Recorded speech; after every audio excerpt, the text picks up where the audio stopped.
آج جس چیز کا ہم آغاز کرنے جا رہے ہیں ہم سے وہ 3 طلاق کا مسئلہ ہے۔ کہا جاتا ہے کہ جمہور امت کے ہاں 3 طلاق کے باب میں جو رائے ہے غامدی صاحب نے اس سے اختلاف کرتے ہوئے ایک نئی رائے دی ہے، اور یہ 3 طلاق کو 3 نہیں مانتے۔ اسی کے ساتھ ساتھ طلاق کے باب میں کہا جاتا ہے کہ غصے، رد عمل، آپادھاپی میں دی جانے والی طلاق کو امت طلاق شمار کرتی ہے، غامدی صاحب شمار نہیں کرتے۔ ہم سب سیدھا آتا ہوں مدعے پر، یہ بتائیے گا طلاق ثلاثہ اور غصے رد عمل کے باب میں طلاق جب دی جاتی ہے، جمہور امت کا ایک نقطہ نظر ہے، آپ نے اجتہاد کر کے ایک دوسرا نقطہ نظر قائم کیا، استدلال کیا ہے؟ یہ محض غلط فہمی ہے، میں نے کوئی نیا نقطہ نظر نہیں قائم کیا۔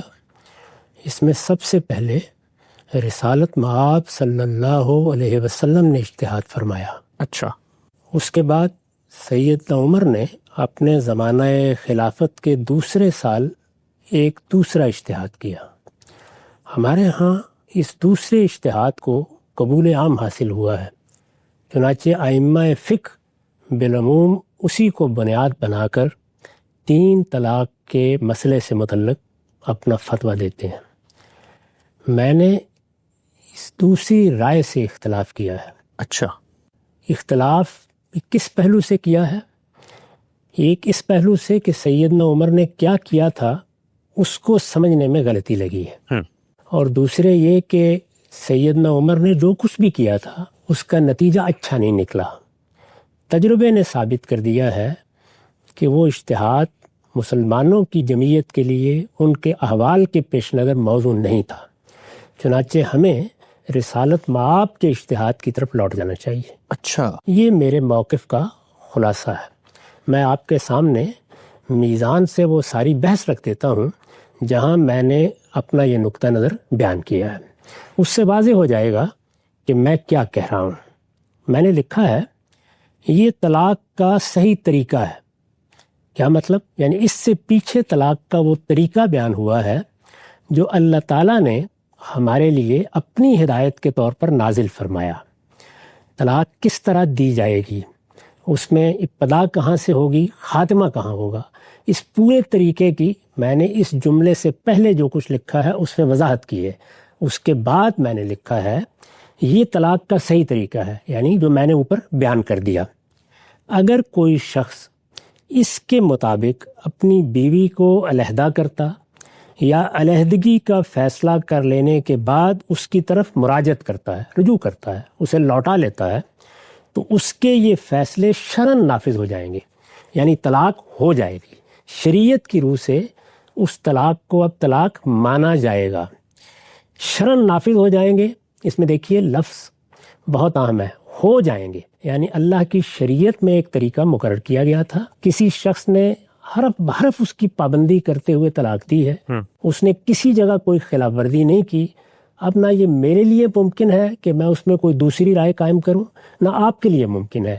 اللہ تعالیٰ کے بتائے ہوئے طریقے کے امتثال میں ایک شخص نے بالکل درست طلاق دے دی ہے، تو اس میں جو تعبیر اختیار کی گئی ہے وہ کیا ہے؟ طلاق واقع ہو گئی ہے، وہ طلاق نافذ ہو گئی ہے، اللہ تعالیٰ کے قانون کے مطابق اب اسے طلاق مانا جائے گا۔ یہ طلاق کا صحیح طریقہ ہے۔ اگر کوئی شخص اس کے مطابق اپنی بیوی کو علیحدہ کرتا یا علیحدگی کا فیصلہ کر لینے کے بعد اس کی طرف مراجعت کرتا ہے تو اس کے یہ فیصلے شرعاً نافذ ہو جائیں گے۔ یہ آپ نے بہت سنا ہوگا کہ طلاق ہو گئی، ہاں۔ یہ طلاق ہو گئی، یہ کب بولا جائے گا؟ جب طلاق اللہ تعالیٰ کے بتائے ہوئے طریقے کے ٹھیک مطابق دی گئی ہے۔ ٹھیک۔ لیکن کسی پہلو سے، یہ الفاظ بھی قابل غور ہیں، کسی پہلو سے اس کی خلاف ورزی کر کے اگر طلاق دی جاتی ہے، یعنی طلاق کا جو طریقہ بتایا گیا ہے اس کی ابتدا سے انتہا تک کسی چیز کی خلاف ورزی کر لی جاتی ہے، لیکن کسی پہلو سے اس کی خلاف ورزی کر کے اگر طلاق دی جاتی ہے تو یہ پھر ایک قضیہ ہے جس کا فیصلہ عدالت کرے گی۔ اچھا۔ یعنی اب طلاق نہیں ہوئی، اب طلاق کو نافذ نہیں مانا جا سکتا، طلاق اس نے دی ہے لیکن اللہ تعالیٰ کے یا شریعت کے بتائے ہوئے طریقے کی خلاف ورزی کر کے دی ہے۔ ٹھیک۔ اب یہ قضیہ ہو گیا ہے، یعنی یہ اب ایک مقدمہ ہے۔ کیسے ہو گیا؟ فیصلہ ہونا ہے کہ کیا طلاق نافذ کی جائے یا نہ کی جائے، یعنی اب یہ ہوئی نہیں کیونکہ طریقے کی خلاف ورزی ہو گئی ہے۔ اب اس کے نفاذ کے بارے میں یہ فیصلہ کیا جائے گا کہ کیا اس کو اس خلاف ورزی کے باوجود نافذ قرار دیا جائے یا نافذ نہ قرار دیا جائے۔ ٹھیک۔ یہی قاعدہ دنیا کے ہر قانون میں ہے، یعنی قانون کے مطابق جب آپ ایک معاملہ کرتے ہیں تو وہ ہو گیا. لیکن اگر قانون کی خلاف ورزی ہوئی ہے تو پھر قانون نافذ کرنے والے ادارے بھی اور عدلیہ بھی یہ طے کرتی ہے کہ اب اس کی نوعیت کیا ہے. ٹھیک. وہ نوعیت ہے جو معاملے کو قضیہ بنا دیتی ہے. قضیے کا فیصلہ ظاہر بات ہے کہ میں نے یعنی طلاق دینے والے نے، جس کو طلاق دی گئی ہے اس نے نہیں کرنا. اب یہ فیصلہ کسی عدالت نے کرنا ہے، معاشرے نے کرنا ہے، کسی نظم اجتماعی نے کرنا ہے، ارباب حل وقت نے کرنا ہے. اب یہ سوسائٹی کے پاس، معاشرے کے پاس مسئلہ چلا گیا ہے کہ ایک شخص نے اللہ تعالیٰ کے بتائے ہوئے طریقے کی خلاف ورزی کر کے طلاق دے دی ہے. کیا یہ ہو گئی ہے؟ کیا یہ نافذ کر دی جائے گی؟ کیا نہیں نافذ کی جائے گی؟ یہ قضیہ ہے جس کا اب ہمیں فیصلہ کرنا. ایک سوال کم صاحب، یہ جو آپ فرماتے ہیں کہ اللہ نے ایک طریقہ مقرر کر دیا ہے، اس کے مطابق جب طلاق دی جائے گی تو طلاق واقع ہوگی، نہیں دی جائے گی تو اب یہ قضیہ بن جائے گا. سوال یہاں پر یہ ہے کہ وہ جو قانون اللہ نے دیا ہے، کیا اس میں اس نے یہ لکھا ہے کہ اگر اس کے مطابق نہیں کرو گے تو پھر یہ قضیہ بن جائے گی؟ کیونکہ یہ بھی تو کہا جا سکتا ہے کہ اس نے جب کچھ نہیں بتایا تو یہی طریقہ ہے، اس کے مطابق آپ دیں گے تو طلاق ہوگی، اور اگلا جو معاملہ ہے وہ تو وہاں پر لکھا بنی. تو یہ آپ فرماتے ہیں کہ اب وہ نظم اجتماعی معاشرے کی طرف چلا گیا، تو یہ تو قانون کو بتانا تھا نا کہ اس کے بعد کیا کرنا ہے ہم نے. قانون کبھی یہ نہیں بتاتا. اللہ تعالیٰ نے ہم پر نماز فرض کی ہے، ہم وہ نماز اللہ تعالیٰ کے بتائے ہوئے طریقے کے مطابق پڑھتے ہیں، کبھی کوئی سوال نہیں پیدا ہوتا. ہم سورہ فاتحہ پڑھے بغیر رکوع میں چلے گئے، اب سوال پیدا ہوتا ہے کیا نماز ہو گئی؟ بہت اچھی مثال ہے. اس کو کوئی عالم بتائے گا، کوئی فقیہ بتائے گا. ایسے ہی کرتے ہیں. جی. رسالت مآب کا زمانہ تھا تو لوگ آپ کی بارگاہ میں حاضر ہو کر پوچھتے تھے میری نماز ہو گئی؟ یہ کیوں پوچھ رہے ہیں؟ جب وہ نماز صحیح طریقے سے پڑھ رہے ہیں اس وقت تک تو یہ سوال نہیں پیدا ہوتا. تو یہ ہر حال میں اور ہر قانون میں ایک اجتہادی مسئلہ ہے. ٹھیک. یعنی خلاف ورزیوں کی تو دسیوں صورتیں ہو سکتی ہیں. ایک شخص نے ثنا نہیں پڑھی، ایک نے تکبیر تحریمہ کے وقت ہاتھ نہیں اٹھائے، دوسرا رکوع میں سورہ فاتحہ پڑھے بغیر چلا گیا ہے، تیسرے نے ایک سجدہ کیا اور اٹھ رہا ہوا ہے. دسیوں صورتیں ہو سکتی ہیں. یہ قانون بیان کرے گا؟ نہیں. یہ اب اجتہاد کا موضوع ہے. یعنی اجتہاد کر کے وہ لوگ جو اس کی صلاحیت رکھتے ہیں کہ اجتہاد کریں، وہ آپ کو بتائیں گے کہ کیا یہ صورت وہ ہے جس میں نماز ہوئی نہیں، آپ کو اس پوری نماز کو دہرانا ہے. یہی بتاتے ہیں فقہا. جی. وہ یہ کہتے ہیں نماز نہیں ہوئی. ہاں. اب نماز کو آپ شروع سے آخر تک دوبارہ پڑھیں گے. نماز ہو گئی ہے، صرف سجدہ صاحب کر لیں. یہ بتاتے ہیں نا. جی. یہ کیا ہو رہا ہے؟ یعنی یہ وہی ہو رہا ہے کہ جب طریقے کی پیروی نہیں کی یا اس میں غلطی کر دی ہے یا کوئی سہو و نسیان ہو گیا ہے تو اب کیا کرنا ہے. لوگ حج کے مناسک ادا کرتے ہیں، اطمینان کے ساتھ حج کر کے واپس آ جاتے ہیں. وہ آپ سے کہتے ہیں مجھ سے یہ غلطی ہو گئی، میں فلاں معاملے میں تقدیم و تاخیر کر بیٹھا. یہ کیا چیز ہے؟ یعنی خدا کے بتائے ہوئے، اس کے پیغمبر کے بتائے ہوئے طریقے کی خلاف ورزی ہو گئی ہے. اب ایک مجتہد بتائے گا. پیغمبر کے زمانے میں ظاہر ہے پیغمبر دین بھی دیتا ہے، اجتہاد بھی کرتا ہے، تو وہاں پیغمبر سے پوچھا جائے گا. اگر پیغمبر کے بعد آپ پوچھنا چاہیں گے تو کسی صاحب علم سے پوچھیں گے، تو وہ صاحب علم آپ کو بتائے گا. اسی طرح کا معاملہ ان چیزوں میں ہوتا ہے جو دو لوگوں کے درمیان ہو جاتے ہیں. یعنی جب تک معاملہ آپ کا تھا، نماز آپ کی ہے، وہ دو لوگوں کے درمیان نہیں ہے. وہاں ایک عالم سے آپ نے پوچھا، اس نے بتا دیا، آپ مطمئن ہو گئے، نماز ہو گئی ہے، آپ کا اطمینان ہو گیا کہ سجدہ صاحب کافی تھا. لیکن اگر دو لوگوں کے درمیان ہے، طلاق کا معاملہ کسی فرد کا شخصی معاملہ نہیں ہے، اس میں ایک میاں ہے ایک بیوی ہے، دونوں کے درمیان معاملہ ہو گیا ہے. اگر ان کا اتفاق ہے ایک صورتحال کے اوپر تو ہمارے پاس کیوں آئیں گے؟ اگر وہ آئیں گے یا ان میں سے کوئی ایک آئے گا تو پھر یہ کیا ہوگا؟ قضیہ. اب اس کا فیصلہ کرنا ہے. یہ بات ہے جو پہلے سمجھنی چاہیے. لیکن کسی پہلو سے اس کی خلاف ورزی کر کے اگر طلاق دی جاتی ہے، یعنی اللہ کے بتائے ہوئے طریقے کی، تو یہ پھر ایک قضیہ ہے جس کا فیصلہ عدالت کرے گی. جب دو لوگوں کے درمیان قضیہ ہوتا ہے تو دو ہی طریقے ہیں. ایک یہ کہ آپ کوئی ثالث مقرر کر لیں، وہ بھی گویا ایک طرح کی معاشرتی عدالت بن جاتی ہے، وہاں فیصلہ ہو جائے گا. اور اگر کوئی منظم ریاست ہے، اس میں باقاعدہ عدلیہ ہے، تو پھر عدلیہ کی طرف رجوع کیا جائے گا. رسول اللہ صلی اللہ علیہ وسلم کے سامنے اس طرح کے جو مقدمات پیش ہوئے، کس طرح کے؟ یعنی جن میں خلاف ورزی ہوئی تھی. یہ دیکھ لیجئے، دسیوں طلاقیں لوگوں نے دی ہوں گی، رسالت مآب کے زمانے میں بھی دی ہوں گی. روایتوں میں ذکر آتا ہے بہت سے لوگوں کے طلاق دینے کا، نکاح کرنے کا، وہ نہیں آئے رسالت مآب کے پاس. یہ دونوں مقدمات کیوں آئے؟ اس لیے کہ خلاف ورزی ہو گئی. رسول اللہ صلی اللہ علیہ وسلم کے سامنے اس طرح کے جو مقدمات پیش ہوئے، ان میں دو نہایت اہم ہیں. دو مقدمات ہمارے اس موضوع کے لحاظ سے بڑی غیر معمولی اہمیت رکھتے ہیں. اچھا. پہلا مقدمہ عبداللہ بن عمر کا ہے. عبداللہ بن عمر فقہائے صحابہ میں سے ہیں. صحابہ میں جو بڑے علماء پیدا ہوئے ان میں سے ہیں، سیدنا عمر کے صاحبزادے ہیں، ایک بڑی شخصیت ہے، انہوں نے یعنی سیدنا عبداللہ بن عمر نے ایام حیض میں اپنی بیوی کو طلاق دے دی۔ یعنی طلاق دینے کا جو طریقہ مقرر کیا گیا ہے وہ یہ ہے کہ طلاق طہر میں دی جائے گی۔ جب بیوی ایام سے پاک ہو جائے، اس کی طہر کی حالت شروع ہو جائے اور اس میں بیوی سے مقاربت نہ کی ہو، طلاق دینے کے لیے یہ طریقہ بتایا گیا ہے۔ انہوں نے اس کی خلاف ورزی کی، انہوں نے ایام حیض میں اپنی بیوی کو طلاق دے دی، تو سیدنا عمر رضی اللہ عنہ نے ان کا معاملہ رسول اللہ صلی اللہ علیہ وسلم کے سامنے پیش کیا۔ یعنی اب دیکھیے سیدنا عمر بھی کوئی معمولی شخصیت نہیں ہے، خلاف ورزی ہوئی ہے تو انہوں نے اپنے طور پر کوئی فیصلہ نہیں کیا، چونکہ رسول اللہ اس وقت باقاعدہ حیات تھے، اپنے بیٹے کا یہ معاملہ انہوں نے آپ کے سامنے پیش کر دیا۔ آپ اسے سن کر سخت ناراض ہوئے، اس لیے کہ عبداللہ بن عمر جیسے شخص سے یہ توقع نہیں ہو سکتی تھی کہ وہ اس طرح اللہ کے بتائے ہوئے طریقے کی خلاف ورزی کرے۔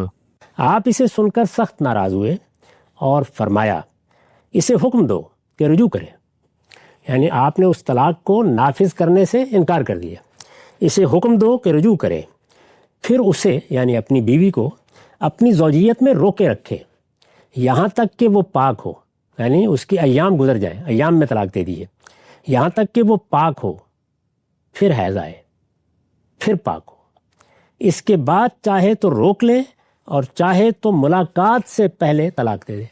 یعنی آپ نے پورا اہتمام فرمایا کہ جو اللہ تعالیٰ نے طریقہ مقرر کیا ہے اس کی پوری حکمت کو سامنے رکھ کر اس طرح پاکیزگی کا انتظار کیا جائے، اس طریقے سے پھر ایک ایام آئے، اس کے بعد جو طہر ہو اس میں ملاقات کے بغیر، یعنی پوری طرح ایک ایک چیز کو واضح کر دیا کہ یہ طلاق اب اس طرح دی جائے گی۔ اس سے ظاہر ہے یہ بھی مقصود تھا کہ جو غلطی ہوئی ہے اس کا ازالہ ہو، اور یہ بھی مقصود تھا کہ لوگوں کو بھی معلوم ہو جائے کہ طلاق دیتے وقت جو طریقہ اللہ تعالیٰ نے بتایا ہے اس کی پابندی کیسے طابقاً نال بالنال ہونی چاہیے۔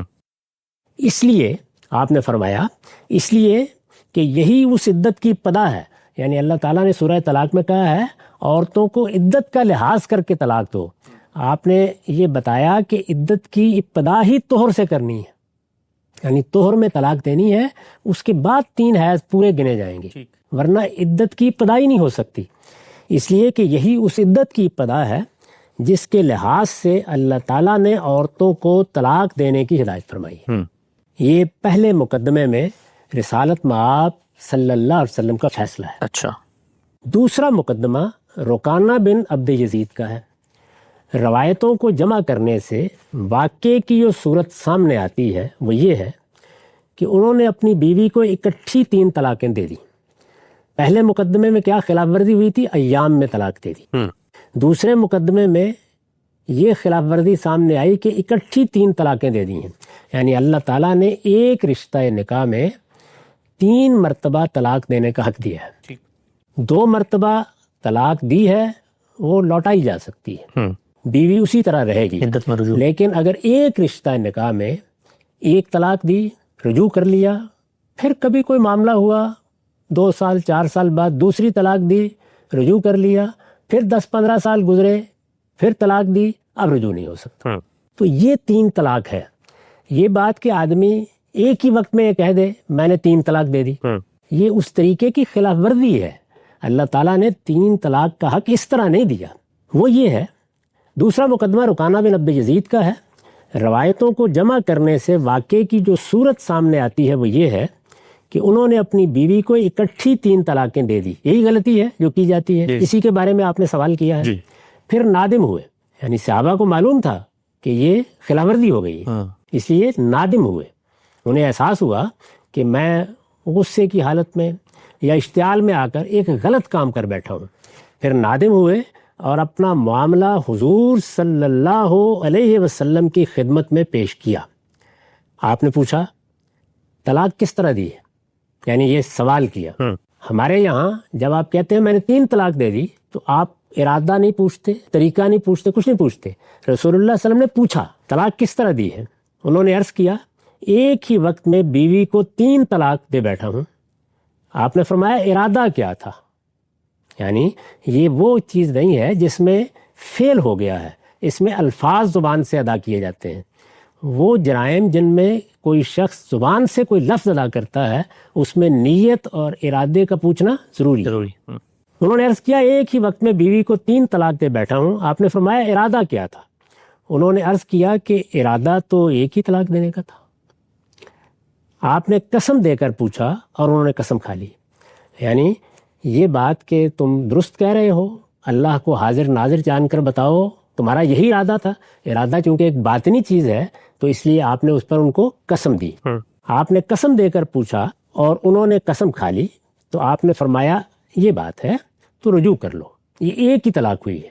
یعنی ارادے کی بنیاد پر آپ نے اس کو شمار کیا، الفاظ کی بنیاد پر شمار نہیں کیا۔ الفاظ کے حد تک انہوں نے 3 طلاق دے دی تھی ایک ہی وقت میں۔ جب انہوں نے بتایا کہ میرا ارادہ ایک ہی طلاق کا تھا تو آپ نے اسی کے حق میں فیصلہ دیا۔ انہوں نے عرض کیا لیکن میں نے تو یا رسول اللہ 3 طلاق کہا تھا، یعنی وہ اپنے الفاظ کے لحاظ سے اپنا مقدمہ پیش کر رہے ہیں کہ میری زبان سے تو یہ الفاظ نکلے تھے، میں نے اسی طرح کہا تھا۔ اس سے یہ معلوم ہوتا ہے کہ عربوں کے ہاں اس سے پہلے بھی یہی صورتحال تھی۔ انہوں نے عرض کیا لیکن میں نے تو یا رسول اللہ 3 طلاق کہا تھا۔ آپ نے فرمایا میں جانتا ہوں، تم رجوع کر لو، یعنی یہ مجھے معلوم ہے، تم نے بتا دیا ہے، یہی تو تم مقدمہ میرے پاس لے کے آئے ہو، یہ واضح ہو گیا ہے۔ لیکن جب میں نے تمہارا ارادہ پوچھا اور یہ معلوم ہو گیا کہ تمہارا ارادہ 3 طلاق کا نہیں تھا، ایک ہی طلاق دینے کا تھا، اس لیے تم رجوع کر لو۔ یہ طلاق دینے کا صحیح طریقہ نہیں ہے، یہ تبصرہ فرمایا آپ نے، یہ طلاق دینے کا صحیح طریقہ نہیں ہے۔ اللہ تعالیٰ کا ارشاد ہے کہ عورتوں کو طلاق دو تو ان کی عدت کے لحاظ سے طلاق دو۔ یہ استدلال فرمایا رسالت میں آپ نے، سورہ طلاق کی جو پہلی آیت ہے کہ اے پیغمبر جب تم طلاق دو تو عدت کے لحاظ سے طلاق دو۔ اس سے پہلے بھی آپ نے کہا کہ عدت کے لحاظ سے یہ متعین کرنا ضروری ہے کہ اس کی ابتدا کب ہوگی، وہ طہر سے ہوگی۔ اسی طرح یہاں آپ نے یہ علمی بات بھی واضح فرمائی کہ جب اللہ تعالیٰ نے کہا عدت کے لحاظ سے طلاق دو تو پھر یہ ہو ہی نہیں سکتا کہ تم 3 طلاق ایک وقت میں دے دو، کیونکہ اس طلاق کے بعد تو پھر رجوع کا امکان ختم ہو جاتا ہے۔ اس میں تو پھر عدت کسی دوسرے مقصد سے گزاری جاتی ہے، اس میں یہ چیز ہی پیش نظر نہیں ہوتی کہ مجھے نظر ثانی کرنی ہے، مجھے غور کرنا ہے، میں 3 مہینے کے اندر فیصلہ کروں گا، میں عدت کے گزرنے کے بعد یہ طے کروں گا کہ کیا مجھے امساکم بے معروف کرنا ہے یا تسریحم بے احسان کر دینا، یعنی صحیح طریقے سے روک لینا ہے یا اچھے طریقے سے رخصت کر دینا ہے۔ یہ آپ نے پوری بات بھی بیان کی، قانون کی حقیقت بھی بتائی، اس میں جو طریقہ اختیار کیا جاتا ہے وہ کس چیز پر مبنی ہے اس کو بھی واضح کیا، اور اپنا فتویٰ بھی ارشاد فرما دیا۔ اجتہاد یہ رسالت مآب صلی اللہ علیہ وسلم کا دوسرا فیصلہ ہے۔ ان دونوں مقدمات میں نبی صلی اللہ علیہ وسلم کا فیصلہ جن اساسات پر مبنی ہے وہ یہ ہے، اساسات پر مبنی ہے، یعنی مطلب یہ ہے کہ وہ کیا قواعد ہیں، پرنسپلز، کیا ضوابط ہیں جن کو سامنے رکھ کر رسالت مآب صلی اللہ علیہ وسلم نے یہ اجتہاد فرمایا۔ یہ کیوں جاننا ضروری ہے؟ اس لیے کہ وہ اساسات جب متعین ہو جائیں گی تو ہمیں جو مسائل پیش آئیں گے ہم بھی ان میں فیصلہ کرنے کی پوزیشن میں آ جائیں گے۔ یہ یوں سمجھ لیجئے کہ جب کوئی قانون دیا جاتا ہے تو اس کا ریشنیل ایک مجتہد کو سمجھنا ہوتا ہے، اس کی علت کیا ہے، اس کا منات کیا ہے، اس لیے کہ وہ منات یا وہ علت ہے جس کے لحاظ سے یا حکم باقی رہے گا یا اس کی توسیع ہوگی یا حکم میں کوئی تغیر ہوگا یا حکم ختم ہو جائے گا۔ اور جب کوئی اجتہاد کیا جاتا ہے تو اس کی اساس کیا ہے، وہ کس بنیاد پر کیا گیا ہے، اس میں کیا قاعدہ ملحوظ ہے، اس میں عقل عام کی کوئی چیز پیش نظر رکھی گئی ہے، اس میں عمومی تجربات پیش نظر ہیں، اس میں عرف کو بنیاد بنایا گیا ہے، اس میں اللہ تعالیٰ کی کسی ہدایت سے استنباط کیا گیا ہے۔ یہ ساری چیزیں سامنے رکھ کر ہر مجتہد کے لیے ضروری ہے کہ وہ اس کی اساسات متعین کرے، یعنی وہ بنیاد کیا ہے جس کو سامنے رکھ کر رسالت مآب صلی اللہ علیہ وسلم جیسی ہستی نے یہ فیصلے فرمائے ہیں۔ وہ اساسات اب میں بیان کرتا ہوں۔ ان دونوں مقدمات میں نبی صلی اللہ علیہ وسلم کا فیصلہ جن اساسات پر مبنی ہے وہ یہ ہے، قانون کی خلاف ورزی ہو جائے اور اس کی تلافی ممکن ہو۔ یہ قانون کی خلاف ورزی ہوئی ہے، قانون کی خلاف ورزی ہو جائے اور اس کی تلافی ممکن ہو تو قانون کے احترام کا تقاضا ہے کہ خلاف ورزی کرنے والے کو تلافی کا حکم دیا جائے۔ اچھا، اس کو آپ اس مثال سے سمجھیے کہ ہمارے لیے موجودہ زمانے میں یہ قانون بنایا گیا ہے کہ ہم جب گاڑی چلائیں گے تو اجازت نامہ یا لائسنس ہماری جیب میں ہونا چاہیے. ہم نے خلاف ورزی کی، لائسنس گھر میں رکھ کر بھول گئے اور گاڑی لے کر سڑک پر آ گئے، ہمیں روکا گیا، قانون کی خلاف ورزی ہو چکی ہے. ہم نے کانسٹیبل سے یہ کہا کہ لائسنس یا اجازت نامہ گھر میں پڑا ہوا ہے. اب تلافی کا طریقہ کیا ہوگا؟ گاڑی روکیے اور جا کر وہ لائسنس لے آئیے اور دکھا دیجیے. تو یہ گویا خلاف ورزی کی تلافی کرنے کے لیے کہا جا رہا ہے. ٹھیک. اس کو اصول میں سمجھ لینے کے بعد اب ظاہرہ ہر جگہ اس کا اطلاق کیا جا سکتا ہے صورتحال کے لحاظ سے. قانون کی خلاف ورزی ہو جائے اور اس کی تلافی ممکن ہو تو قانون کے احترام کا تقاضا ہے کہ خلاف ورزی کرنے والے کو تلافی کا حکم دیا جائے. عبداللہ بن عمر رضی اللہ عنہ کو آپ نے یہی حکم دیا، رجوع کر لو، طلاق کا معاملہ ختم. اب تم روکے رکھو گے، پھر وہ پاک ہوں گی، پھر ایام آئیں گے، پھر پاک ہوں گی، اس میں ملاقات کے بغیر طلاق دو گے. یعنی پورے طریقے کو تفہیم کی منازل سے بھی گزارا اور پابندی کے لیے بھی کہا. یہ تلافی کا طریقہ ہے. دوسری بات، قائل کو اپنے منشا کی وضاحت کا حق ہے. قائل کو، یعنی فائل نہیں. فائل ایک فعل کرتا ہے اور وہ ہم دیکھ لیتے ہیں. اس میں ظاہر ہے کہ بہت کم ایسا ہوتا ہے کہ نیت کا سوال ہو، وہ قرائن سے متعین بھی ہو جاتی ہے. قائل ہے، اس نے زبان سے کچھ الفاظ نکالے ہیں. جی. اس میں ہر حال میں یہ پوچھنا چاہیے کہ تمہارا منشا کیا تھا، ارادہ کیا تھا، نیت کیا تھی. یہ الگ بات ہے کہ جب وہ بیان کرے تو قرائن کی بنیاد پر ہم اسے قبول کریں یا رد کر دیں. لیکن پہلا سوال اس سے یہی کیا جائے گا کہ منشا کیا، تم کیا چاہتے تھے. طلاق دینے والے نے کہا میں نے 3 طلاق دے دی، یہ قول ہے. رسالت پاک صلی اللہ علیہ وسلم نے پوچھا ہے ارادہ کیا تھا. اس کے پہلے یہ پوچھا طلاق کس طرح دی تھی. جب اس نے پوری طرح بیان کر دیا تو اگلا سوال کیا ارادہ کیا تھا. یہ قائل کا منشا پوچھنا ہے. اس میں نے جو نتیجہ نکالا ہے وہ یہ ہے کہ قائل کو اپنے منشا کی وضاحت کا حق ہے، اس کا یہ حق مانا جائے گا. وہ یہ کہتا ہے کہ ارادہ یہ تھا لیکن میں نے الفاظ یہ کہے. رسول اللہ صلی اللہ علیہ وسلم نے اس میں قسم دی ہے، بس زیادہ سے زیادہ آپ یہی کر سکتے ہیں. دنیا میں اس کے سوا آپ کو کوئی حق نہیں ہے. اگر اس کے بعد بھی وہ جھوٹی بات کر رہا ہے تو وہ جانے، اس کا پروردگار جانے. قائل کو اپنے منشا کی وضاحت کا حق ہے.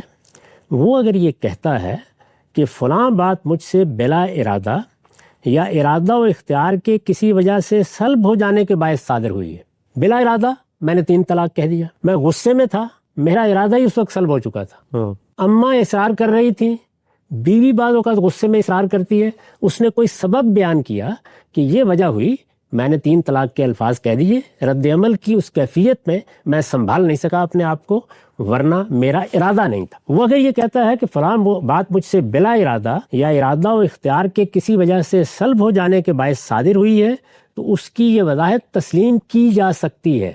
یعنی لازم نہیں ہے کہ آپ تسلیم کریں، لیکن اس کی یہ وضاحت تسلیم کی جا سکتی ہے.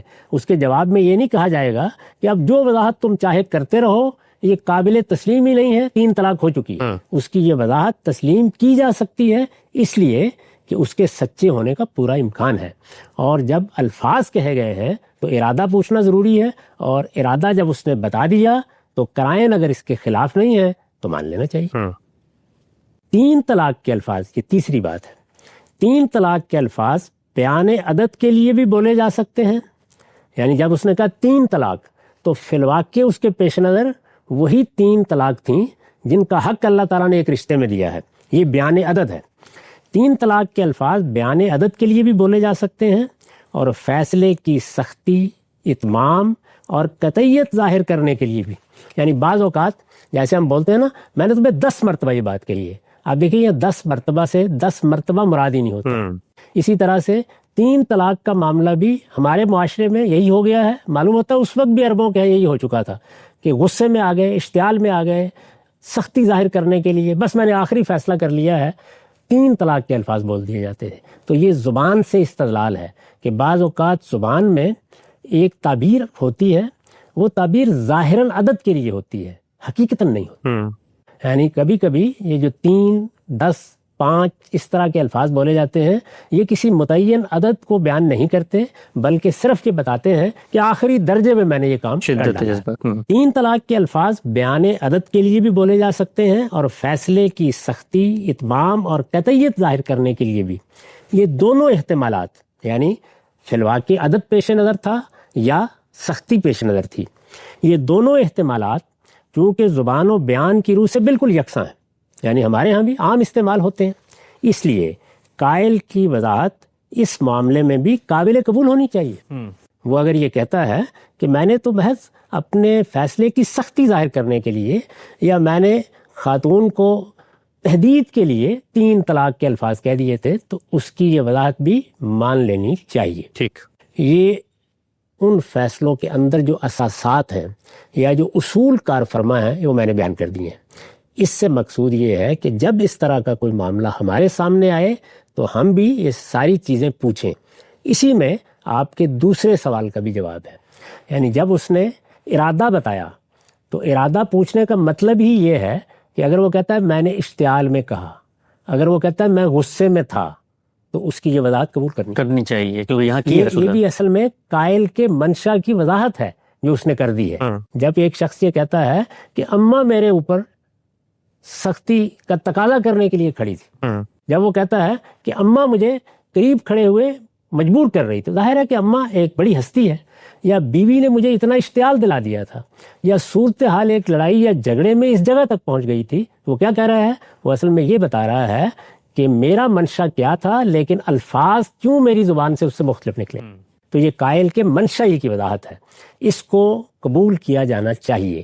یہ اساسات میں نے متعین کر کے بتا دیے ہیں، ان کی بنیاد پر اب اس طرح کے جتنے معاملات سامنے آتے ہیں، خلاف ورزی کے معاملات، ان سب کا فیصلہ کیا جا سکتا ہے۔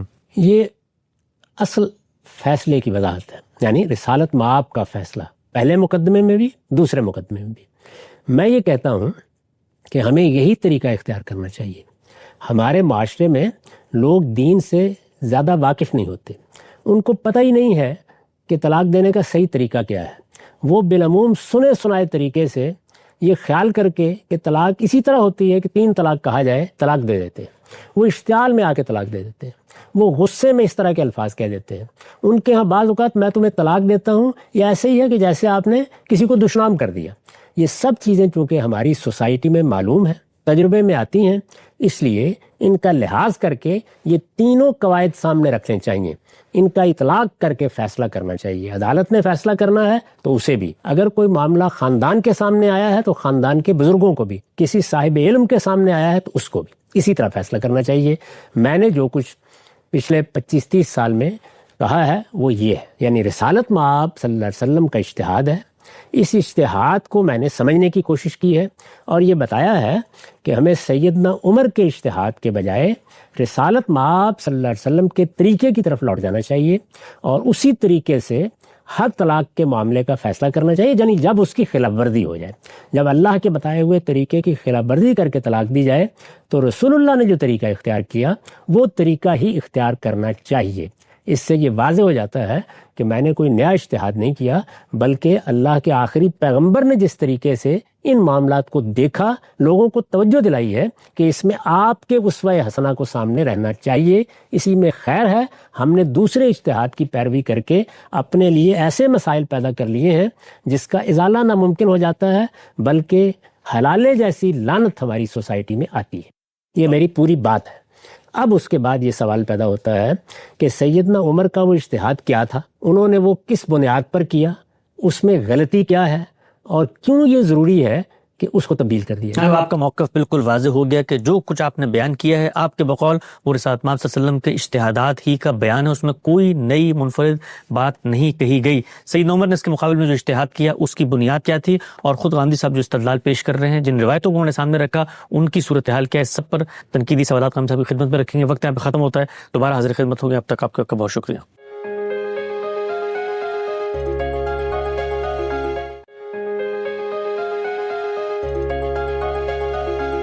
بسم اللہ الرحمن الرحیم، السلام علیکم۔ مکتب غامدی کی ایک اور نشست میں خوش آمدید۔ سلسلہ گفتگو 23 اعتراضات کی سیریز میں جاری ہے اور آج جو سلسلے کی قسط نمبر 209 شروع کرنے ہم جا رہے ہیں۔ اجتہادی اطلاق کا موضوع زیر بحث ہے، طلاق کے بارے میں گفتگو ہو رہی تھی، اس موضوع کی آج دوسری نشست آغاز کرتے ہیں ہم سب۔ طلاق کے حوالے سے آپ نے بیان فرمایا تھا کہ اس باب میں آپ نے کوئی نیا اجتہاد نہیں کیا، جو کچھ رسالت مآب صلی اللہ علیہ وسلم کے اجتہادات تھے انہی کی طرف توجہ دلائی ہے۔ پہنچے ہم یہاں تک کہ اس کے مقابل میں سیدنا عمر کا ایک اجتہاد ہے جس کو امت میں قبول عام حاصل ہے، اس سے آپ اختلاف کر رہے ہیں۔ ہم سب خاتمہ یہاں پر ہوا تھا کہ رسالت مآب صلی اللہ علیہ وسلم نے جب اجتہاد کر لیا تو پھر سیدنا عمر کے اجتہاد کی گنجائش یا بنیاد کیسے باقی رہ جاتی ہے؟ یہ بتائیے گا کہ سیدنا عمر کا اجتہاد تھا کیا اور انہوں نے کیوں کیا؟ سیدنا عمر نے جو کچھ کیا وہ رسالت مآب صلی اللہ علیہ وسلم کے اجتہاد کی روشنی میں کیا ہے۔ اچھا، اسی بات کو آپ یوں بھی ادا کر سکتے ہیں کہ خود آپ کے اجتہاد میں وہ گنجائش موجود تھی جس کو سامنے رکھ کر سیدنا عمر نے ایک انتظامی حکم جاری کیا۔ اچھا، رسالت مآب صلی اللہ علیہ وسلم کا اجتہاد کیا تھا؟ میں نے اس کی تفصیلات پچھلی نشست میں آپ کے سامنے رکھ دی تھی۔ جی، اس میں رسول اللہ صلی اللہ علیہ وسلم نے رکانہ بن عبد یزید سے یہ پوچھا تھا کہ ارادہ کیا ہے۔ انہوں نے اپنا ارادہ بیان کیا، آپ نے قسم دی، انہوں نے قسم کھا لی، چنانچہ ان کے بیان کو آپ نے قبول کر لی۔ ٹھیک، اس پر تبصرہ کرتے ہوئے میں نے لکھا تھا کہ اس نوعیت کا بیان جب بھی سامنے آئے گا، یعنی ایک شخص نے چند الفاظ ادا کیے ہیں یا لفظوں میں کوئی بات کہی ہے، اس سے ہم پوچھتے ہیں ارادہ کیا تھا۔ اس نے اپنا ارادہ بیان کیا، یہ ارادہ قبول بھی کیا جا سکتا ہے، رد بھی کیا جا سکتا ہے۔ سیدنا عمر نے اس کو رد کر دینے کا فیصلہ کیا، یعنی خود اسی میں یہ گنجائش موجود تھی کہ اگر سوال کیا گیا ہے اور پوچھنے والے کا اطمینان نہیں ہوا تو وہ اس کو رد کر سکتا ہے۔ ایک شخص اپنا ارادہ بیان کرتا ہے، قرائن اس کے خلاف ہے، صاف معلوم ہوتا ہے کہ یہ آدمی صحیح بات نہیں کر رہا، اپنے آپ کو بھی دھوکہ دے رہا ہے اور ہمیں بھی دھوکہ دے رہا ہے، تو ریاست کو، عدالت کو اور باب حل وقت کو اسی طریقے سے اگر کوئی ثالث ہے یا خاندان کے بزرگ ہیں تو ان کو اس کی بات کو رد کر دینے کا بھی اختیار ہے۔ سیدنا عمر نے اپنے زمانے میں اس معاملے کو دیکھا، وہ اس نتیجے پر پہنچے کہ لوگ 3 طلاق دے کر آ جاتے ہیں، ان سے جب پوچھا جاتا ہے کہ ارادہ کیا تھا تو وہ اسی طرح کی باتیں کرتے ہیں۔ اس کو لوگوں نے ایک مذاق بنا لیا ہے۔ اب میں ان کے اس بیان کو قبول نہیں کروں گا، یعنی ان کے پاس یہ اختیار تھا، خود رسالت مآب صلی اللہ علیہ وسلم کے اجتہاد کے مطابق بھی یہ اختیار تھا، چاہیں تو قبول کر لیں، چاہیں تو رد کر دیں۔ انہوں نے یہ فیصلہ کیا کہ وہ قبول نہیں کریں گے اور پھر اس کو ایک قانون کی صورت دے دی۔ ان کا اجتہاد کیا ہے؟ اس کو ایک قانون کی صورت دے دینا۔ ایک صورت تو یہ ہے کہ وہ یہ کہتے کہ میرے پاس جو بھی آئے گا میں اس کو قبول نہیں کروں گا۔ انہوں نے قاعدہ بنا دیا کہ یہ اب قبول کیا ہی نہیں جائے گا۔ اچھا، اس لیے میں نے اس کو دوسرے اجتہاد سے تعبیر کیا تھا کہ بالکل اسی طرح ہوا ہے۔ اس میں یہ بات بھی بالکل واضح ہو جاتی ہے کہ سیدنا عمر بھی یہ سمجھتے تھے، رسالت مآب صلی اللہ علیہ وسلم نے بھی یہی بات واضح فرمائی کہ اس طرح کوئی طلاق ہو نہیں جاتی، اس کو واقع کرنے کا فیصلہ کیا جا سکتا ہے۔ یہ قضیہ ہے، اس میں اب عدالت کو طے کرنا ہے کہ طلاق واقع کر دینی ہے یا واقع نہیں کرنی۔ یہ ہو نہیں گئی، طلاق ہوتی کب ہے؟ اس وقت ہوتی ہے جب وہ اللہ تعالیٰ کے بتائے ہوئے طریقے کے بالکل مطابق دی جاتی ہے۔ یہی بات دیکھیے روایت میں بیان ہوئی ہے، یہ صحیح مسلم کی روایت ہے، اس میں یہ واقعہ جس طریقے سے بیان ہوا ہے وہ میں آپ کے سامنے رکھ دیتا ہوں۔ یہ کہتے ہیں کہ کانت طلاق علی عہد رسول اللہ صلی اللہ علیہ وسلم و ابی بکر و سنتین من خلافت عمر طلاق الثلاث واحدہ۔ عبداللہ بن عباس رضی اللہ عنہ کی روایت ہے، فرمایا طلاق رسالت مآب صلی اللہ علیہ وسلم کے عہد میں، ابو بکر رضی اللہ عنہ کے عہد میں اور سیدنا عمر کی خلافت میں بھی 2 سال تک اگر ایک وقت میں 3 طلاق دے دی جائیں تو ایک ہی شمار کی جاتی تھی۔ یعنی لوگوں سے اسی طرح پوچھا جاتا تھا، وہ جب کہتے تھے کہ ہمارا ارادہ ایک ہی طلاق کا ہے تو ایک ہی طلاق کا حکم جاری کر دیا جاتا تھا۔ فقال عمر بن الخطاب، عمر ابن الخطاب نے ایک موقع پر فرمایا ان الناس قد استعجلوا فی امر قد کانت لهم فیہ انا، لوگوں نے ایک ایسے معاملے میں جلد بازی کی ہے جس میں ان کے لیے سہولت رکھی گئی تھی۔ یعنی اللہ تعالیٰ نے، اللہ کے پیغمبر نے تو راستہ نکال دیا تھا لیکن لوگوں نے غلطی کی ہے۔ فلو امضینہ علیہم، یہی بہتر ہوتا کہ ہم اس طرح کی طلاق واقع کر دیا کرتے۔ فامضاہ علیہم، اس کے بعد انہوں نے اس طلاق کو واقع کرنے کا حکم دے دیا۔ اچھا، اس سے پوری بات بالکل واضح ہو جاتی ہے کہ انہوں نے رسالت مآب صلی اللہ علیہ وسلم کے کسی فیصلے کی خلاف ورزی نہیں کی، بلکہ اس میں جو 2 امکانات تھے اس میں ایک امکان کو سامنے رکھ کر حالات کی تبدیلی کا لحاظ کرتے ہوئے ایک انتظامی حکم جاری کر دیا۔ اس کے بارے میں نے یہ عرض کیا تھا کہ اس کے مفاسد سامنے آ گئے، اس کو لازماً ختم کر دینا چاہیے۔ امت مسلمہ کی جو حالت رہی ہے، جو اس وقت ہے، اس سے جو مسائل پیدا ہوئے ہیں، ظاہر ہے کہ اس کی اب ایک تاریخ بن چکی ہے. اب یہ کوئی نظری بحث نہیں ہے. ہم دیکھتے ہیں کہ لوگ اس میں کس طرح کی غلطیاں کرتے ہیں, پھر کس مصیبت میں پھنس جاتے ہیں, پھر اس میں دین اور شریعت کی روح کس طرح پامال ہوتی ہے, پھر حلالہ جیسی مکروہ چیزیں کس طرح رواج پاتی ہیں. ان سب چیزوں کو سامنے رکھ کر میں نے یہ رائے دی ہے کہ رسالت بآب صلی اللہ علیہ وسلم نے جو طریقہ رکھا تھا, وہ طریقہ کیا تھا کہ ہم بیان لیں گے, ہم حالات کو دیکھیں گے, اس شخص نے کیا کیا ہے, وہ کیا کہتا ہے, اس کا ارادہ کیا ہے, کرائم کس چیز کے ہیں, اس کی بنیاد پر ہر معاملے کو سامنے رکھ کر اس کے لحاظ سے فیصلہ کریں گے. یہ میرا نقطہ نظر. ٹھیک. اچھا غم صاحب, یہ جو سیدنا عمر کا آتا ہے معاملہ, اور خود روایت یہ بتا رہی ہے کہ رسالت مآب صلی اللہ علیہ وسلم کے زمانے میں آتا ہے کہ سیدنا ابوبکر کے زمانے میں اس بارے میں کیا نقطہ نظر اپنایا گیا تھا, تو یہ بھی تو کہا جا سکتا ہے نا کہ ان کو یہ اندازہ ہوا ہو کہ یہ اتنا کبھی فعل ہے, اتنا مکروہ فعل ہے کہ یہ رک نہیں رہا, اس کو ہم کہیں کہ ہم بھی عذر ہی نہیں سنیں گے کسی کا کہ جی اس کی نیت ارادہ محرک کیا تھا, تاکہ اس کا سدباب کیا جا سکے, اس کو ختم کیا جا سکے. جب ہم کہہ دیں گے کہ اس طریقے سے جب دو گے تو نافذ ہو جائے گی, تو گویا اس کے نتیجے میں لوگ ڈریں گے کہ اب تو کوئی بیان لینے کا موقع بھی نہیں آئے گا. لہٰذا ایک حکمت یہ بھی تو پیش نظر ہو سکتی سیدنا عمر کے اس اقدام میں کہ یہ معاملہ سرے سے ختم ہی کر دیا جائے. یہ تو مسالے ہیں. ظاہر ہے جو فیصلہ بھی کیا جاتا ہے وہ مسالے کو سامنے رکھ کر ہی کیا جاتا ہے. ہمارا دین بھی علیم و حکیم کا دیا ہوا دین ہے. اس دین میں چیزیں کس طرح مبنی بر حکمت ہوتی ہیں, ان کے کیا مقاصد ہوتے ہیں, وہ ہم سب جانتے ہیں. چنانچہ ہر فقیہ اور ارباب حل وقت میں سے ہر شخص انہی چیزوں کو سامنے رکھ کر کوئی رائے قائم کرتا ہے. میرا مقصد صرف یہ تھا کہ اس میں کوئی خلاف ورزی نہیں ہوئی, بلکہ وہ گنجائش موجود تھی کہ وہ اگر چاہیں تو اپنے زمانے میں یہ رائے قائم کر لیں. اس رائے کو وہ عام حالات میں بھی اختیار کر سکتے تھے اور اس کو ایک قانون کی صورت بھی دے سکتے تھے, بلکہ یہ معلوم ہوتا ہے کہ وہ اس کے ساتھ سزا بھی دیا کرتے تھے. اس سے یہ بالکل واضح ہو جاتا ہے کہ انہوں نے قانون کی حرمتی کو سامنے رکھا ہے اور اس زمانے کے حالات کے لحاظ سے لوگوں پر اس کا نفاذ کیا ہے. اس کے بعد کیا حالات پیدا ہوئے, ہمارے زمانے میں کیا صورتحال ہے, ظاہر ہے یہ سب چیزیں ہمیں ملحوظ رکھنی چاہیے. جب ہم ان کو ملحوظ رکھیں گے تو بعض اوقات کسی فیصلے کو تبدیل کرنے کی ضرورت محسوس ہوتی ہے. میں نے یہی عرض کیا ہے کہ اس کو تبدیل کر دیا جائے. اجتہادی اطلاقات, انتظامی فیصلے یہ ہمیشہ مسالے کو سامنے رکھ کر اور حالات کے لحاظ سے ہوتے ہیں, تاہم جو قاعدہ ان میں کار فرما ہوتا ہے اس کی خلاف ورزی نہیں ہونی چاہیے. اور میں نے عرض کیا تھا کہ نہ اس کی خلاف ورزی رسالت مآب صلی اللہ علیہ وسلم نے کی ہے, نہ سیدنا عمر نے کی. ٹھیک. اچھا ہم سب یہ اب رسالت مآب صلی اللہ علیہ وسلم کے چونکہ یہ خلفاء ہیں, آپ کے ساتھی, آپ کے بعد انہوں نے اس نظم و نسق کو آگے لے کر چلے ہیں, تو اب اس میں خود رسول اللہ فرماتے ہیں کہ علیکم بسنتی و سنت الخلفاء الراشدین المہدیین اور ما انا علیہ واصحابی. تو اب جو امت کا آگے نقطہ نظر رجحان ہوا وہ تو یہ تھا کہ سیدنا عمر کا جو کچھ اسوہ ہے اس کو اپنا لیا جائے. تو پہلے مجھے بتائیے گا اصولی طور پر کہ اللہ کے پیغمبر کے بعد آپ کے صحابہ جب اس طرح کے کسی معاملے میں کچھ چیز کرتے ہیں تو رسول اللہ صلی اللہ علیہ وسلم تو ہمارے لیے ان کو اسوہ قرار دے کر گئے ہیں کہ بھی ان کے طریقے پہ چلو, تو پھر اس سے سیدنا عمر نے رسالت مآب صلی اللہ علیہ وسلم نے ایک فیصلہ کیا, وہ اپنے زمان و مکان کی رعایت سے کہ سیدنا عمر نے جب دوسرا فیصلہ کر دیا تو اب آپ کو ہمیں سب کو اسی فیصلے کی پیروی کرنی چاہیے, اس لیے کہ اللہ کے پیغمبر نے کہا ہے کہ میرے صحابہ کی پیروی کرو. یہ روایت بالعموم موضوع بحث رہتی ہے. اس کا مدعا ہم نے علم النبی میں واضح کیا ہے.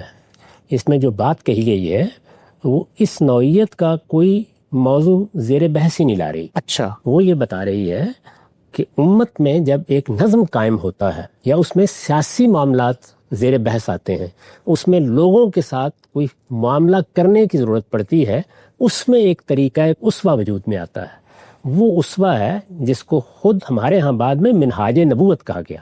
یعنی رسالت مآب صلی اللہ علیہ وسلم نے لوگوں کے ساتھ معاملہ کرنے میں, نظم حکومت چلانے میں جو رویہ اختیار کیا, جو طریقے اختیار کیے, وہ طریقے منہاج نبوت ہے.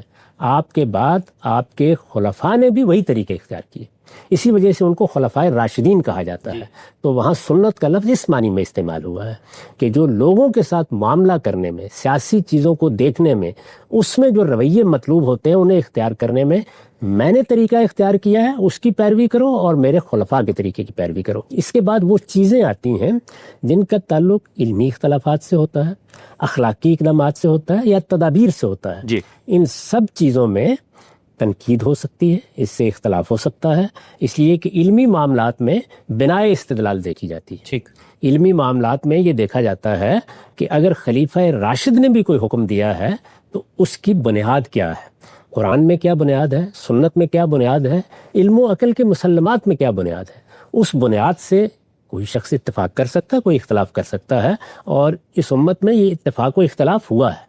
چنانچہ خود سیدنا عمر کے اس فیصلے سے لوگوں نے اختلاف کیا ہے. اسی طرح کی صورتحال اس وقت ہوتی ہے جب کوئی اخلاقی اقدام کیا جاتا ہے. اخلاقی اقدام میں بھی ظاہر ہے میرے نفس میں بھی ایک الہام موجود ہے, آپ کے ہاں بھی ایک الہام موجود ہے, اسی کے استقراء سے اخلاقیات ترتیب پاتی ہیں. پھر ہمارے پاس اللہ کی کتاب موجود ہے, اس نے اخلاقی اصولوں کو محکم بنیادوں پر استوار کر دیا ہے, ان کی توضیحات کر دی ہیں. اس کو سامنے رکھ کر ہم طے کرتے ہیں کہ فلاں معاملے میں اخلاقی اصولوں کی خلاف ورزی ہوئی ہے. وہ ہماری ذمہ داری ہے کہ اس کو بیان کریں, وہ کسی سے بھی ہوئی ہو. یہ البتہ بالکل صحیح ہے کہ صحابہ کرام کے معاملے میں اس طرح کی چیز اگر موضوع بحث بن گئی ہے تو وہاں شہادت کے درجے کی روایات چاہیے, شواہد چاہیے. اس سے کمتر کسی روایت کی بنیاد پر, اخبار احاد کی بنیاد پر, لوگوں کے بیانات کی بنیاد پر کوئی رائے نہیں قائم کرنی چاہیے. اور تیسری چیز کیا ہے؟ تدابیر. تدابیر کے بارے میں کوئی مسئلہ نہیں ہے, اس میں نہ کسی پر الزام آتا ہے, نہ اس میں بنائے استدلال تلاش کرنے کی ضرورت ہوتی ہے. یہ زیادہ تر عقل عام پر مبنی ہوتی ہیں. یہاں یہی صورتحال ہے.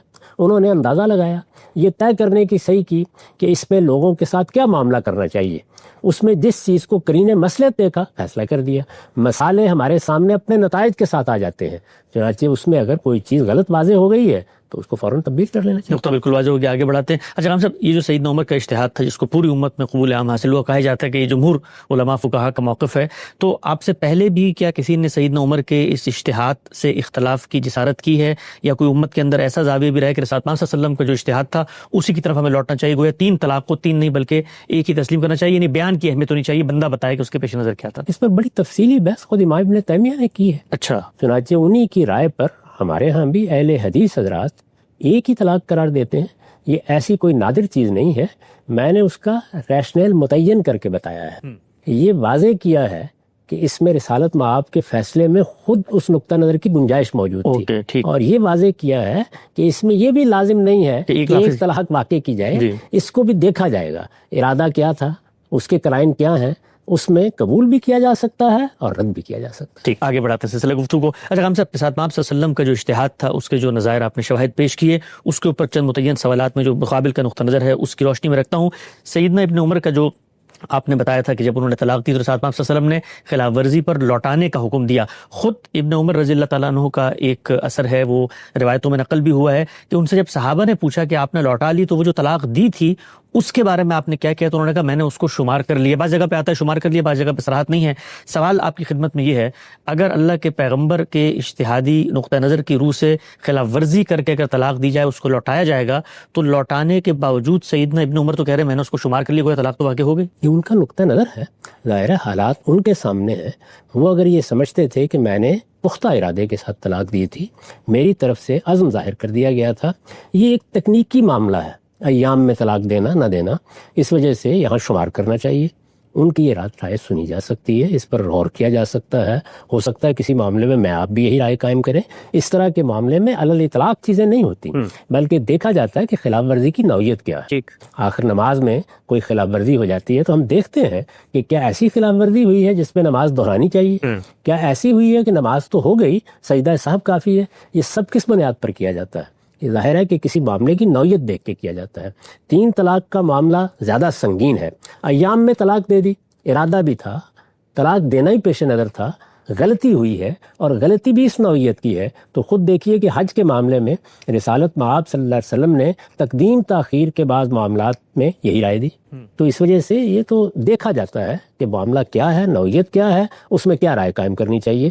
ممکن ہے کہ ہمارے سامنے ایک مسئلہ آئے, اس میں ہم اس سے مختلف رائے قائم کریں. لیکن ہم سے جو رسول اللہ صلی اللہ علیہ وسلم کی ان کو نصیحت ہے, تلقین ہے, جو ہدایت حکم ہے, اس میں تو یہ ہے کہ تم اس پورے معاملے کو ریورس کرو, لوٹاؤ اور صحیح اوقات میں دوبارہ سے اس کو انیشیٹ کرو. تو یہ بھی تو کہا جا سکتا ہے کہ رسول اللہ صلی اللہ علیہ وسلم نے اس کو نافذ نہیں مانا, انہوں نے اپنے اجتہاد سے, کبھی کبھی یہ بھی ہوتا ہے آدمی کہے کہ میں اپنے اوپر مجھ سے غلطی ہوئی ہے تو اپنے آپ کو سبق دینے کے لیے میں سمجھوں کہ میرا ایک حق استعمال ہو گیا ہے, لیکن اللہ کے پیغمبر نے تو معاملے کو زیرو پہ لے جا کے دوبارہ سے انیشیٹ کرنے کی ہدایت کی. اس میں بھی چونکہ ہمارے سامنے روایت ہے, اس وجہ سے حتمی طور پر نہیں کہا جا سکتا کہ آپ کے پیش نظر رجوع تھا یا آپ نے اس معاملے ہی کو ختم کر دیا. میرا رجحان وہی ہے کہ آپ نے اس معاملے کو ختم کر دیا تھا, اور یہی فرمایا تھا کہ اب اس کو تم تلافی کر کے یعنی جو کچھ تم نے کیا ہے اس کی تلافی کر کے اسی طریقے کی پیروی کرو گے جو طریقہ اللہ تعالیٰ نے مقرر کر دیا. بالکل ٹھیک. یہ میرا فہم ہے، لیکن کسی دوسرے کا فہم اس سے مختلف بھی ہو سکتا ہے. اس طرح کے جتنے معاملات ہیں وہ ہمارے سامنے پوری تفصیلات کے ساتھ نہیں آتے. اس میں ایک اصول کار فرما ہے، اس کو ہم دیکھ لیں گے.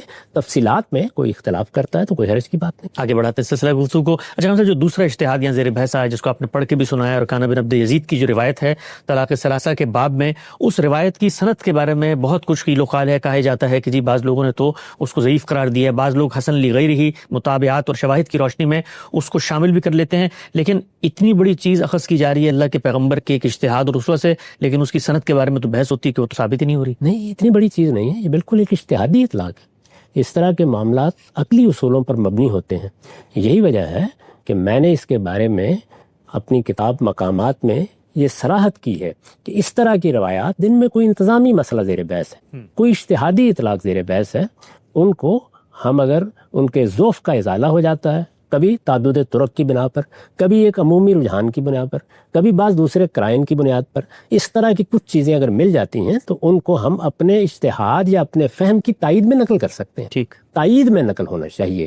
رسالت مآب صلی اللہ علیہ وسلم نے جو کچھ کیا ہے اس میں کوئی نیا دین یا دین کا نیا حکم نہیں دیا جا رہا. ٹھیک. اس میں ایک عقلی نوعیت کا فیصلہ کیا جا رہا ہے. جن فیصلوں کی بنیاد عقل عام پر ہوتی ہے، قواعد عامہ پر ہوتی ہے، ان میں اس اصرار کی کوئی وجہ نہیں ہے. وہ فیصلے تو ہو جانے ہیں، ان میں مختلف احتمالات ہوتے ہیں، ان میں سے کسی احتمال کو ترجیح دینی ہے. اگر ہم ایک احتمال کو ترجیح دے رہے ہیں، اس میں ایک روایت بھی مل گئی ہے، اگرچہ اس میں ذوف ہے، اسے تائید میں پیش کیا جا سکتا ہے. میں نے اس کو اسی حیثیت سے پیش کیا. ٹھیک، نقطہ واضح ہوا. آگے بڑھاتے ہیں. اچھا ہم آپ نے اس پوری بحث کو اجتہاد کے دائرے کی بحث قرار دیا. قرآن مجید خود جس وقت یہ کہتا ہے کہ طلاق کا کیا طریقہ کار ہے تو وہاں ایک لفظ استعمال کرتا ہے وَإِنْ عَزَمُوا الطلاق، جب تم طلاق کا مصمم ارادہ کر لو. تو اب ارادہ جو ہے وہ فیصلہ کن ہوگا، یہ تو نص کا تقاضا ہے. خود قرآن مجید یہ کہہ رہا ہے ارادہ ہی معتبر ہے، اور اس میں مصمم ارادہ ہوگا، نیت ہوگی، اور آپ سوچ سمجھ کے ٹھنڈے دل و دماغ سے فیصلہ کریں گے تبھی وہ روبہ عمل قابل عمل ہونا چاہیے. تو یہ تو بحث پر خالصتاً جو ہدایت ہے اس کی تفہیم کی بحث بن جاتی ہے نا. اس کو ہم اجتہاد میں کیوں لے کے جاتے ہیں؟ اس میں تو کوئی شبہ ہی نہیں ہے کہ میرے نزدیک، آپ کے نزدیک یہ معاملہ ایسے ہی ہو سکتا ہے. رسالت مآب صلی اللہ علیہ وسلم نے جب ارادہ پوچھا ہے تو آپ نے بھی اسی فہم کی تصویب کی ہے. لیکن ارادہ پوچھنا ہے، ارادہ نہیں پوچھنا، یہ اجتہاد ظاہر ہے کہ اس میں تو اجتہاد ہی کیا گیا ہے. یعنی کوئی چیز جب ہمارے سامنے آتی ہے تو ہم نے کیا سمجھا ہوا ہے اس کا اطلاق کرنا ہوتا ہے. وہ جب اطلاق آپ کر رہے ہوتے ہیں تو عقلی اصولوں کو سامنے رکھ کے کیا جاتا ہے. اس میں یہ فیصلہ کرنا پڑتا ہے کہ کیا اطلاق صحیح ہوا ہے، کیا اطلاق غلط ہوا ہے. تو یہ اس باب کی بحث ہے. باقی بہت سی چیزیں ہیں جن کو ہم سمجھتے ہیں یا جن کے لیے ہم کچھ قرائن پیش کر سکتے ہیں یا کسی لفظ کی بنیاد پر بحث کر سکتے ہیں. وہ ایک الگ موضوع ہے کہ ارادہ ہونا چاہیے، ارادہ نہیں ہونا چاہیے. عقل عام بھی کہتی ہے کہ جو چیزیں قولاً صادر ہوتی ہیں ان میں ارادہ پوچھنا چاہیے. قرآن مجید کے الفاظ بھی تائید کر رہے ہیں. تو اس لیے فہم کی بنیاد پر بھی یہ رائے قائم کی جا سکتی ہے، عقل عام کی بنیاد پر بھی یہی رائے قائم ہونی چاہیے. حضور کے سوال سے بھی یہی بات معلوم. نقطہ بالکل واضح ہوا. اگر ہم سب یہ رسالت پاک صلی اللہ علیہ وسلم کے اجتہادات ہیں جن کی روشنی میں آپ نے اپنے نقطہ نظر کی تصویب کی کہ بھئی یہ میں وہی بات کر رہا ہوں جو اللہ کے پیغمبر نے کہی، نئی بات نہیں ہے. کہا جاتا ہے کہ اگر اللہ کے پیغمبر کے اجتہاد کی یہی حیثیت ہے، آپ کے قول کی یہی اہمیت ہے، تو پھر مقابل کا بھی ایک قول موجود ہے جس میں خود رسالت پاک صلی اللہ علیہ وسلم فرما رہے ہیں کہ ثلاثۃ جدہن جد والہزلہن جد، النکاح والطلاق والعتاق. غصے میں ہو، ہنسی میں ہو، مذاق میں ہو، طلاق دے دی تو ہو جائے گا، نکاح کر لیا تو ہو جائے گا، غلام آزاد کر دیا تو شمار کیا جائے گا. تو اگر اس اجتہاد کی آپ کے نزدیک اہمیت ہے تو وہ جو اللہ کے پیغمبر فرما رہے ہیں کہ ارادہ برادہ نہیں دیکھا جائے گا، ہنسی ہو، مذاق ہو، غصہ ہو، کچھ بھی ہو، کہو گے تو نافذ ہو جائے گی. اس کے یہ معنی نہیں ہے. یعنی اس کی تحقیق کر کے یہ دیکھنا کہ سند کیا ہے، روایت کی کیا نوعیت ہے، اس سے قطع نظر میں عرض کر رہا ہوں کہ اس معاملے کی یہ نوعیت نہیں ہے. طلاق کے مسئلے میں ایک بیوی ہوتی ہے، ایک شوہر ہوتا ہے. ہمارے سامنے اگر کوئی مقدمہ آ گیا ہے تو اس مقدمے میں کوئی آدمی یہ کہتا ہے کہ میں تو مذاق کر رہا تھا، تو یہ عدالت پر ہے. وہ چاہے تو اس کے قرائن کی بنیاد پر اس بات کو قبول کرے اور چاہے تو اس بنیاد پر نافذ کر دے کہ یہ طلاق کو مذاق کرنے کا معاملہ ہے. اچھا. تو اس لیے یہ مختلف پہلو ہیں. یہ بالکل اسی طرح کی بحث ہے جیسے لوگوں نے ایک لمبے عرصے تک مجادلے کا بازار گرم کیے رکھا کہ ایمان کم ہوتا ہے یا زیادہ. ایک قانون کا پہلو ہے، وہ الگ چیز ہے. ایک واقعہ ہے، وہ بالکل الگ چیز ہے. تو قانون میں جب کوئی چیز حق تلفی کے پہلو سے زیر بحث آتی ہے، ایک عورت آتی ہے، وہ یہ کہتی ہے کہ اس نے مجھے طلاق دے دی ہے اور طلاق اس نے پوری سنجیدگی کے ساتھ دی ہے، اب یہ کہتا ہے کہ میں تو مذاق کر رہا تھا. تو اس موقع کے اوپر اگر یہ کہا جائے کہ اس میں مذاق کوئی چیز نہیں ہوتی، تم نے طلاق دی ہے، یہ عورت کہہ رہی ہے یہ آزاد ہو چکی ہے، تو یہ ہو سکتا ہے، یہ رائے قائم کی جا سکتی ہے. لیکن اس میں بھی ایسا نہیں ہوتا کہ علی الاطلاق یہ باتیں نافذ ہو جاتی ہیں. ایک اصول ہے کہ یہ کہہ دینا کہ میں مذاق کر رہا تھا، یہ کہہ رہا تھا کہ میں سنجیدہ تھا، اس طرح کی بہت سی چیزیں لوگ بعض اوقات قانون کی خلاف ورزی کر کے اور جانتے بوجھتے خلاف ورزی کر کے بھی کہہ دیا کرتے ہیں. تو اس میں اگر کسی موقع پر رسول اللہ نے یہ فرمایا ہے کہ ایسی چیزوں کو ہم اہمیت نہیں دیں گے تو یہ بالکل ٹھیک ہے، لیکن اہمیت نہیں دیں گے کیا یہ علی الاطلاق کوئی فیصلہ ہے؟ جس طریقے سے یہاں آپ نے اہمیت دی ہے اور ارادہ پوچھا ہے، تو جب کسی روایت کو آپ پڑھتے ہیں تو اس کے لیے ضروری ہے کہ آپ اس کو قرآن مجید کے اندر رکھ کر دیکھیں، اس کو دین کے قواعد عامہ میں رکھ کے دیکھیں، اس کو عقل عام کے مسلمات کے اندر رکھ کے دیکھیں، پھر اس میں وہ شرائط، وہ حدود، وہ قیود عائد کی جاتی ہیں. یہ بات اگر اس طریقے سے کہی جائے کہ لوگ روز آئیں آ کر یہ کہہ دیں کہ میں تو مذاق کر رہا تھا، تو یہ معاملہ مذاق کا نہیں، ہم نہیں قبول کریں گے. جیسے کہ سیدنا عمر نے دیکھیے کیا کیا، لوگ آ کے یہ بات کہہ دیتے ہیں کہ میں نے تو 3 طلاق دی تھی، بس 3 طلاق کے الفاظ منہ سے نکل گئے تھے، یا ایسے ہی کہہ دیا تھا، یا میں غصے میں تھا، میرے پیش نظر ایک ہی طلاق دینا تھا. انہوں نے کہا ہم نہیں قبول کریں گے. یہ اسی نوعیت کی بات ہے، اس کو علی الاطلاق کوئی فیصلہ نہیں قرار دینا چاہیے. نقطہ بالکل واضح ہو گیا. خود یہ جو روایت ہے، اس کا جو سیاق ہے، کانٹیکسٹ ہے، وہ اسی بات کی تائید کرتا ہے. جیسے آپ صلی اللہ علیہ وسلم کے سامنے ایک بندہ پیش کیا گیا جس بندے کے بارے میں مشہور تھا کہ وہ اس طرح لوگوں کو نکاح کرتا رہتا ہے، غلام خریدتا ہے، ان کو مذاق میں آزاد کرتا ہے، بعد میں پھر پکڑ لیتا ہے. کان الرجل یطلق النساء. اس شخص کے بارے میں اللہ کے پیغمبر نے کہا کہ اگر اس طرح کا کوئی آدمی آتا ہے اور وہ بعد میں گزر پیش کرتا ہے جب اس سے مطالبات کیے جاتے ہیں نکاح کرنے کے بعد حقوق کہ میں تو مذاق کر رہا تھا، تو اس طرح کی چیز کو قابل عمل نہیں سمجھا جائے گا، اگرچہ یہ روایت سند کے کسی معیار پہ پوری نہیں اترتی اور نہ کسی امہات حدیث کتب میں اس کو نقل کیا گیا ہے. شاہم صاحب، آخری چند چیزیں میں چاہتا ہوں وہ بھی ذرا واضح ہو جائیں. آپ کے نقطہ نظر کے مطابق اگر کوئی میاں بیوی شادی سے پہلے یہ لکھ دیں کہ ہم جو قرآن مجید کا بتایا ہوا طریقہ ہے اس کی خلاف ورزی کر کے اگر کبھی زندگی میں غصے میں، رد عمل میں، آپا دھاپی میں، افراتفری میں طلاق کے الفاظ کہہ دیں تو وہ کسی بھی صورت میں شمار ہی نہ کیے جائیں، تو اس چیز کی گنجائش موجود ہے؟ یقینا ظاہر ہے کہ کوئی آدمی یہ بتا سکتا ہے کہ میری طبیعت پر بعض اوقات برا اثر ہوتا ہے، میں کبھی کبھی اپنے اشتعال پر قابو نہیں پاتا، تو مجھ سے اگر کوئی ایسی چیز صادر ہو جائے تو اس کو قانونی لحاظ سے نہ دیکھا جائے. یہ بات کہی جا سکتی ہے اور اس کا لحاظ کیا جا سکتا ہے، لیکن پھر یہ معاملہ ایک قضیہ ہوگا، یہ پھر عدالت کے سامنے جا سکتا ہے. اس میں عورت بھی اپنا مقدمہ لے کے جا سکتی ہے، خاندان بھی لے جا سکتا ہے، جیسے سیدنا عمر لے کر چلے گئے، اس میں پھر عدالت فیصلہ کر سکتی ہے. ٹھیک. آخری سوال صاحب، آپ یہ فرماتے ہیں کہ کسی بھی حکومت ریاست کے اندر شخصی معاملات الگ ہوتے ہیں اور ریاست کی مداخلت صرف ان چیزوں میں ہوتی ہے جہاں جان مال آبرو کے خلاف زیادتی یا حق تلفی ہو، تو کیا مسلمانوں کی حکومت میں یہ حق بھی ہے حکمران کو کہ وہ اس طرح کے معاملات میں کوئی چیز قانون کی سطح پر نافذ کر دے؟ کیونکہ یہ تو میرا شخصی معاملہ ہے، میں اگر 3 کو 3 سمجھتا ہوں تو 3 سمجھوں گا، 3 کو 1 سمجھتا ہوں تو 1 سمجھوں گا. ریاست کا اس پورے کے پورے دائرے میں کیا مداخلت کی کوئی گنجائش باقی بھی ہے؟ آپ نے نکاح کیا، ہو گیا، اطمینان کے ساتھ آپ میاں بیوی کی حیثیت سے رہیے، طلاق ہو گئی، کوئی جھگڑا پیدا نہیں ہوا، مان لی گئی، خاندان میں مسئلہ طے ہو گیا، حکومت کو کبھی مداخلت نہیں کرنی چاہیے. لیکن کوئی ایک فریق اگر مقدمہ لے کے آ گیا ہے تو اب حکومتی کا فیصلہ نافذ ہوگا. اس میں 2 فریق ہیں، یعنی شخصی معاملات کی نوعیتیں بھی الگ الگ ہوتی ہیں. ایک وہ شخصی معاملات ہیں جن میں میری ذات تک معاملہ محدود ہے، وہاں تو میں فیصلہ کر سکتا ہوں، لیکن جب ایک دوسرا فریق بھی موجود ہے تو یہ فیصلہ اس نے کرنا ہے کہ میں مقدمہ لے کے جاؤں گا یا نہیں لے کے جاؤں گا. میراث کو دیکھ لیجئے، خاندان میں بیٹھ کے مسائل طے ہو گئے، لوگوں نے اپنا حق چھوڑ دیا، اس پر کسی کو اعتراض نہیں کرنا چاہیے. لیکن اگر حقداروں میں سے کوئی اپنا مقدمہ لے کے چلا گیا ہے تو اب یہ ریاست کی، حکومت کی، عدالت کی، ارباب حلوق کی ذمہ داری ہے کہ وہ فیصلہ کریں. وہ فیصلہ کریں گے تو جو ان کے نزدیک قانون کی تعبیر ہے اس کے لحاظ سے فیصلہ کریں گے، اور اگر اس کو کسی قاعدے کی صورت میں نافذ کر دیا گیا ہے اس صورت میں بھی یہی ہوگا. جیسے کہ سیدنا عمر نے یہ بات فرمائی، تو جو معاملہ بھی سامنے آئے گا اس کی نوعیت دیکھی جائے گی. وہ اگر شخصی سطح پر حل ہو گیا ہے تو عدالت کو، حکومت کو گھروں میں جا کے مداخلت نہیں کرنی چاہیے، اور اگر وہ حل نہیں ہوا، وہ حکومت کے سامنے آ گیا ہے، تو پھر ذمہ داری ہے کہ اس معاملے کو لیا جائے، کیونکہ پھر یہ ایفائے حقوق کا معاملہ. نقطہ بالکل واضح ہو گیا ہے. طلاق ثلاثہ، غصے، رد عمل، آپا-دھاپی، فرضی میں دی جانے والی طلاق کے بارے میں غامدی صاحب کی جو آراء ہیں وہ کن اشتہارات پر مبنی ہیں، نقطہ نظر واضح ہوا.